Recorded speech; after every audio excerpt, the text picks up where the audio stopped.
pass through the urge. This is in the first early stages of the symptoms. But this is not the point. The point is on the long run, is how to stay sober for the long run, is how to stay stable, spiritually fit, to deal with life on life terms. You said that when the alcoholic or addict does not deny that he is to face addicted, it, to break the denial itself. Yes, he will start accepting to recover. Accepting disease. The disease, and this will be a step. It's the first step to recover. Major step, yes, of course. If he's not accepting that, he has to learn how to accept it. But he cannot be forced. He cannot, not by force, but how? He can be shown, not forced. I mean, if you're in denial and you're in denial, and there's a mirror that tells you you've done this and this and this, you couldn't control this and that and that. You have problem with your school. You have problem with university. You have problem with friends. You have problem with wife. You face him with the reality itself. So this breaks the ice. It breaks the denial, and then turns to another point that you say, okay, now are you an addict or not? So he can admit after. So he needs the recovery house or the people that help him to show him the way, like a rehabilitation centers. Right, this is where the rehab center comes in. Exactly. So the mirror here is the person himself or the No, of course counselor? not. The one who helps him. The mirror is something you look at it and it reflects. So the one who reflects the reality. But somebody who has to be a specialist in it. Right. Not to use it to misunderstanding. I mean, like what happened before. You said that we have to sit with them and show them the facts so that they can... If they are in denial. If they are in denial, yes. To break the denial and to lead them to a point where they admit that they are addicts and they need help. But no other way would help. They have to face it themselves. You cannot push someone to do that. You can push him through the mirror, I said. Only. As to face it. I mean, to admit it. He has to admit. Otherwise, he's going to live in denial. It will not work. Of course it will not work. Because whenever you're going to talk to him, he has a reason why he's drinking. He has... It's justifying the whole action. Justifying himself, justifying his parents, justifying society. If I wasn't here, I would be better. Because if my father done this to me when I was young, and that's the reason I'm drinking. He's giving himself excuses that's not real. Right, but and he's hurting himself and hurting others. The others, yes. At the same time. Especially the one who loves him, especially the one who's close to him. They are the most one who is in pain. Becomes the and the disease turns to them also. The family doesn't want to admit that their son or their daughter, they are addicts. So they run from the problem itself. So they fill themselves with denial. But so it's all in the family, not only just himself. Dr. Lmloum, can an addict be forced into treatment, or they have to go on their own will to the rehab center? And what can the family... As a law in Egypt now, by Dr. Nasser Louza, it is forbidden to be taken by force. But what, like you've said, if he becomes destructive, he becomes in denial. If he's destructive and his family agrees that they need help, they have to take the point to tell him, we have to take him to a place where he needs help. Because at this situation, he's not under control of himself. So what do they have to do to persuade him? Not persuade him, just to convince him or something, or ask a specialist to come and take him somewhere. What if all that doesn't work? Then it will not work. With the new law, it will not work. With the new law, an addict only can be helped if he wants help. Are you for the law or against the law? I am with the law as a law. But my point of view is sometimes others need help. But I am with the law. You're for that. I'm following the law, I am with the law. But I see some cases needs help. Some needs real help. They don't know how to do, so they have to be pushed. They can be convinced, say for example, I have an idea that I'm using, that I ask the parents to get the client and to come and sit with me to discuss. Okay, you don't want to recover, okay, you're not admitting you're an addict, but let us talk about convincing him. So I deal with this, and in some cases it works. Others it doesn't work. But in most cases it works because, as I said, the breaking the ice, as breaking the denial itself, to reach him where nobody has reached him before. And this is the turning point that says, okay, I will try. You understand? And this can be more effective than force, because force will never work. You can put him in jail and he comes worse after time. The point of recovery is to stay recover, is to stay sober, is to change your attitude, is to look at life on life terms, not on your term, is to live another completely way of thinking and of action and reactions and working on yourself. It's miracles, you know. What about the way to cure? If we go to that stage now, the boy is there, or the girl, whatever, they're with you now. What are the steps to cure? Okay, first step, separation is a must. Separation between women and men. Okay, because the mixing in this situation is very bad. So they have to be alone, especially in the earlier part where it's the detoxification, it's with the withdrawal symptoms when they take medicines. Okay, this part, it's separated completely, and this takes from 5 to 10 days, depends upon the body and the reaction of the medicine itself through the withdrawal symptoms, because some of the drugs, the withdrawal is after 10 days even. They can stay inside till 10 days, then they come outside. You mean the relapse? No. The withdrawal symptoms, it's when you stop drinking or when you stop using, your body needs something to recover.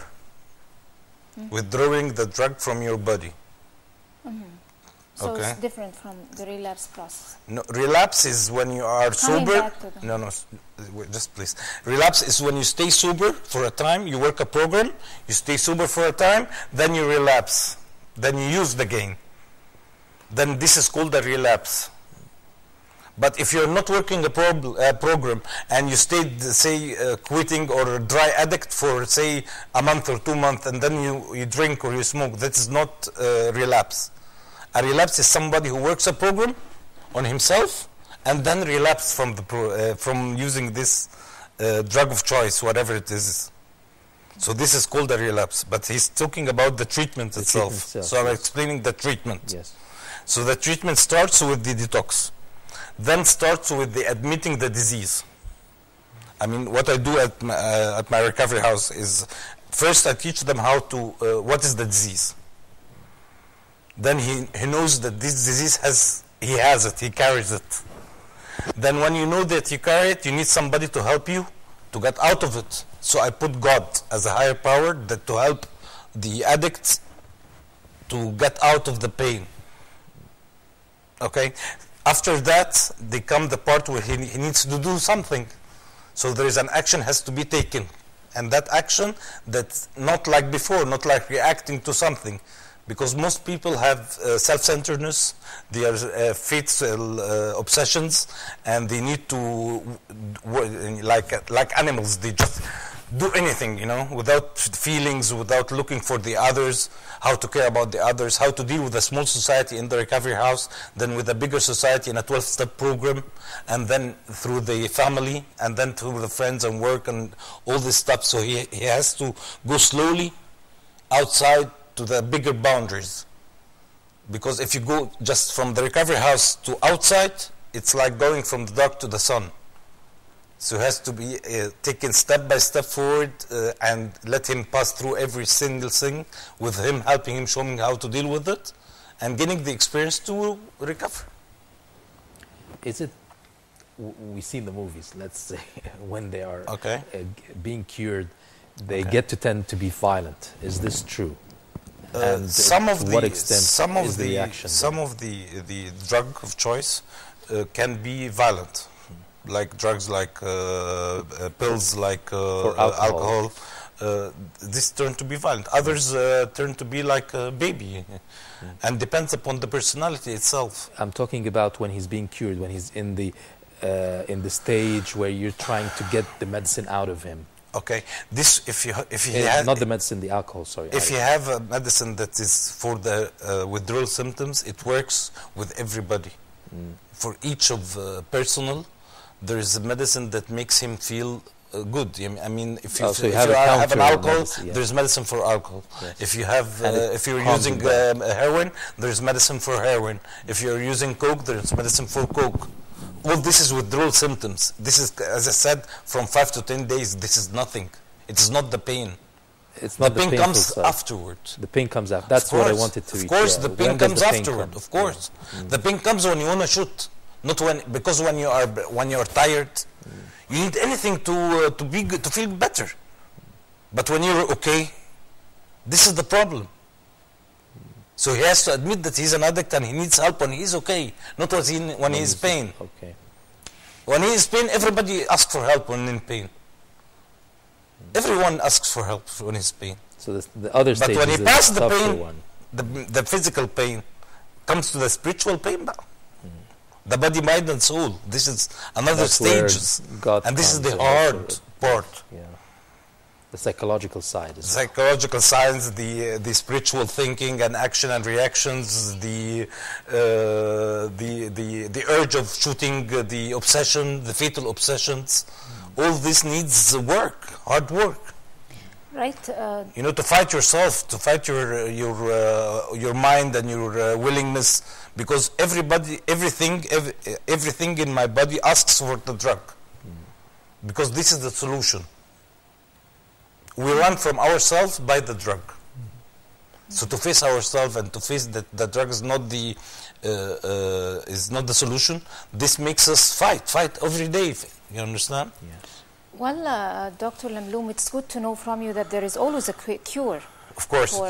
Thanks God now, since the 90s, there's in Egypt a 12-step program in Egypt, and it's well known now.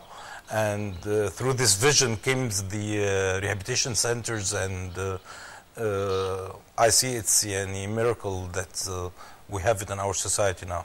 Yeah, but how long usually? We need to know about the time factor. How long usually does it take to handle problems like that? Is there a time factor related to that? Depends from a program to a program. From one case to another, or a program? Depends from a program to a program, from a case to another. And mostly it's about from 4 to 6 months to recover. But to work the program, he has to follow by a 12-step program, because a 12-step program is a self-help. You help yourself through going to meetings, through asking for help from other recovering addicts. It's the 12-step program. But the rehabilitation center, they teach him what the disease is. So both has to be together. If you go to a rehabilitation center and you stop the 12-step program, he will not stay sober. He will not stay clean, because the attitude will come back. So this is the difference between a dry addict and a recovering addict. A dry addict, someone who doesn't use or drink, but his attitude is the same like before. He's still stealing, he's still lying, he's still doing the things that he used to do, exactly the same things, but he's not using or he's not drinking. Do you know if and this is called dry addict. Do you know if there is a case that could lead to death? I mean, what of course, are the cases that lead to death? Any kind of drug lead to death. Anything, all of it.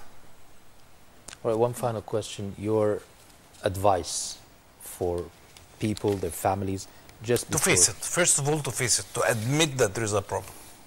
If they see a problem, they say, yes, there is a problem. They don't hide, they don't fear how they're going to look to their family or how they're going to look to the father. No, it is a fact. We have a problem and there is a solution. Before, there wasn't a solution. There was a hospital that gives medicine and that's it. But now there's a solution. There's a way to recover. There's a way out of all this mess. So if there is a way out and there is somebody who can help you, why not ask for help? Face it.